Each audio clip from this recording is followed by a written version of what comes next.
2024년 11월 27일 롯데그룹이 롯데월드타워를 담보로 내놓는다는 소식이 전해졌는데요. 대부분의 사람들이 롯데가 망하나? 라는 생각을 할 정도로 꽤 놀랄만한 소식이었습니다. 요약해보자면 롯데케미칼은 약 2조 원 규모의 회사채가 있는데 채권자들과 체결된 재무특약 사항으로 이자와 세금, 감가상각비 전에 영업이익을 3년 평균 이자 비용의 5배 이상으로 유지할 것을 주 내용으로 삼고 있어요. 하지만 석유화학의 상황이 좋지 않아 적자가 지속되면서 이 비율이 5배 밑으로 하락했고, 이에 따라 기한이익 상실 사유가 발생하게 된 것입니다. 쉽게 말하면 회사의 빚이 2조 정도 있는데 이 2조를 빌려준 사람들과 맺은 계약 내용에 이자나 세금을 떼기 전 영업이익을 3년치 이자의 평균보다 5배 이상 유지하기로 한다 라고 했는데, 회사가 계속 적자를 보고 있다 보니 이 조건을 맞추기 어려워졌다 라는 내용이고요. 기한이익 상실이란 빌려준 돈을 만기 전에 돌려받겠다는 것인데, 만약 회사의 상황이 좋아질 기미가 보이지 않으면 롯데케미칼에 투자한 채권자들이 돈을 조기에 돌려받으려고 하는 상황이 생길 수 있다 보니 롯데타워를 담보로 내놓아서 신용등급을 높임으로써 채권자들을 안심시키겠다는 이야기입니다. 롯데그룹의 캐시카우 역할을 하던, 그러니까 돈을 정말 잘 벌던 롯데케미칼이 석유화학의 불황으로 인해 적자에 시달리고 있는데요. 사실 롯데케미칼뿐만 아니라 대부분의 석유화학 회사가 피를 보고 있는 상황입니다. 예전에는 어려움이 있더라도 이 정도까지는 아니었던 것 같은데 지금은 왜 이렇게까지 휘청거리고 있는지 석유화학에 대해 간단하게 이야기해보며 알아보도록 하겠습니다.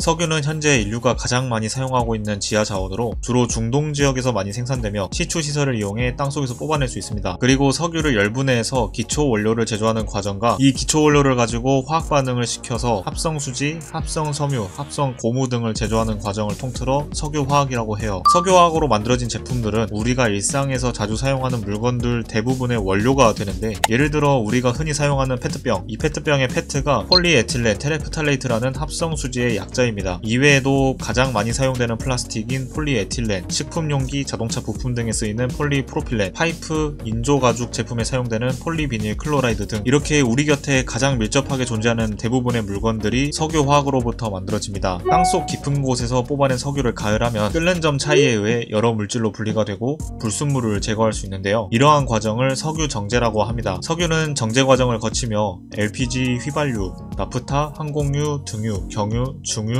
아스팔트로 분리되는데요. 이 중에 나프타가 바로 석유화학의 기초 원료가 됩니다. 나프타를 열분해하면 에틸렌, 프로필렌, 부타디엔, BTX 등의 원료를 얻을 수 있고, 이 원료들을 가지고 합성수지, 합성고무, 합성섬유, 의약품 등 다양한 분야의 제품으로 만들 수 있습니다. 앞서 이야기한 폴리에틸렌 테레프탈레이트, 폴리프로필렌, 폴리비닐 클로라이드 등이 나프타를 분해해서 얻은 원료를 이용해 만들어낸 합성수지들이죠. 일반적으로 이런 알약 모양의 펠렛 형태이고, 이것을 가공해서 옷이나 용품으로 만드는 것입니다. 좀 복잡하긴 한데 간단히 요약하면 석유를 끓여서 나프타를 얻고, 나프타를 다시 끓여서 원료를 얻고, 이 원료를 가지고 이러쿵저러쿵 어쩌고저쩌고 해서 제품을 만든다가 되겠습니다. 어쨌든 대한민국의 석유화학은 오래전부터 크게 발전해 왔는데요. 1960년대 울산, 1970년대 여수, 1980년대 서산에 대규모 석유화학 단지가 조성되었고, 수많은 기업들이 입주해 공장을 건설하여 지금에 이르고 있습니다. 아무래도 석유 같은 가치가 높은 지하자원이 부족한 대한민국의 지리적 특성상 수출입에 큰 비중을 둘 수 있는 제조업이 크게 발달할 수밖에 없었을 것이고, 자동차, 조선, 반도체와 더불어 석유화학도 그중 하나였습니다. 특히 석유화학은 대부분의 제품들이 우리 생활에 가장 많이 사용되고 있고 활용할 수 있는 범위가 넓다 보니까 원료 수입 비용 대비 큰 이익을 창출할 수 있는 분야이기도 했을 겁니다. 물론 그렇다고 해서 석유화학이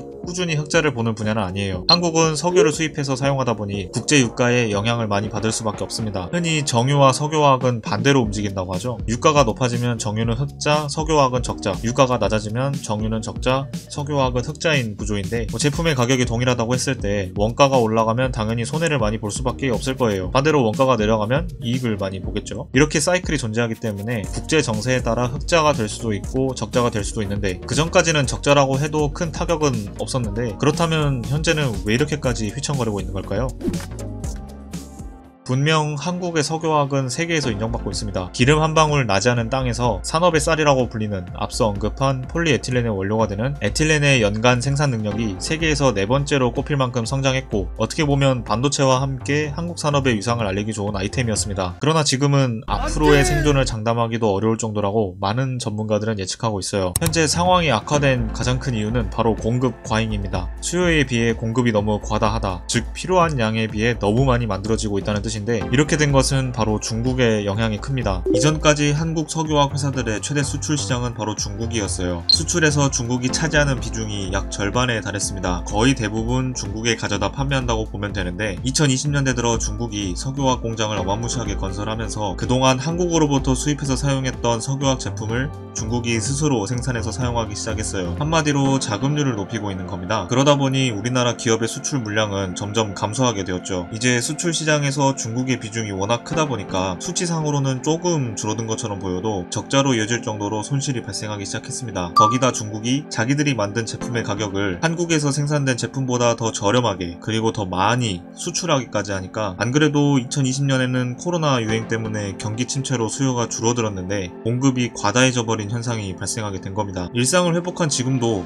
경제가 어느 정도 회복되었다고 한들 중국이 앞으로 2028년까지 공장을 계속 증설할 계획이어서 공급이 늘어난다면 늘어나지 줄어들지는 않을 거예요. 또한 산유국들이 밀집해 있는 중동 지역에서도 석유화학으로 눈을 돌리기 시작했습니다. 시간이 갈수록 환경규제다 뭐다 해서 국가들이 탈탄소 정책을 밀어붙이니까 화석연료 사용도 갈수록 줄어들고, 당장 교통수단들도 내연기관이 차지하는 비율이 점점 줄어드는 추세이다 보니까 중동 입장에서 생각했을 때 남아도는 석유를 활용할 방법으로 가장 적합한 것은 석유화학일 거예요. 최근 새로 건설되고 있는 석유화학 공장은 COTC라는 공정이 도입되고 있습니다. 크루드 오일 투 케미컬의 약자로, 기존의 석유를 정제해서 나프타를 뽑아내어 기초 원료를 생산하던 방식과는 다르게 석유에서 바로 원료를 뽑아내는 공법인데, 기존 NCC보다 더 생산 비용을 낮출 수 있고 기초 원료를 뽑아내는 비율도 더 높일 수 있는 장점이 있습니다. 이렇게 되면 원가도 저렴해질 거고 제품을 생산하기 위해 거치는 공정도 줄어드니까 더 저렴한 가격에 석유화학 제품을 생산할 수 있기 때문에 한국 기업들은 더 불리해질 수밖에 없을 거예요. 이게 돈이 되는지 돈이 새고 있는지 알 수 있는 방법이 있습니다. 보통 석유화학 생산 능력은 에틸렌으로 판단하는데, 그 이유는 NCC를 통해 생산되는 제품 중 에틸렌의 비중이 가장 높기 때문이에요. 폴리에틸렌이 합성 수지 중에 가장 많이 사용되기 때문이기도 하고요. 그래서 석유화학의 대표적인 수익성 지표로 에틸렌 스프레드라는 게 있습니다. 에틸렌 가격에서 원료인 나프타 가격을 뺀 금액인데, 통상 흑자인지 적자인지 기준이 되는 손익분기점은 1톤당 $300 정도 돼요. 그런데 지난해 3분기 에틸렌 스프레드는 1톤당 $186에 불과했습니다.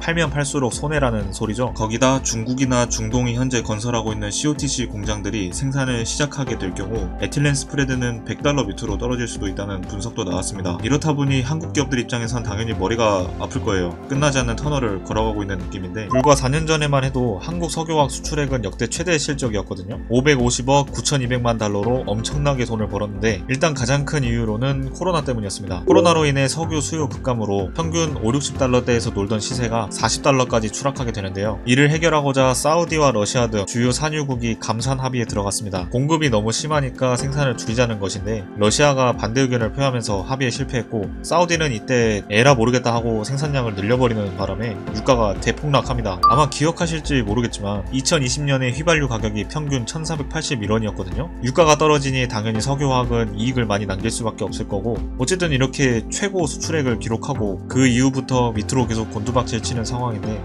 안타깝네요.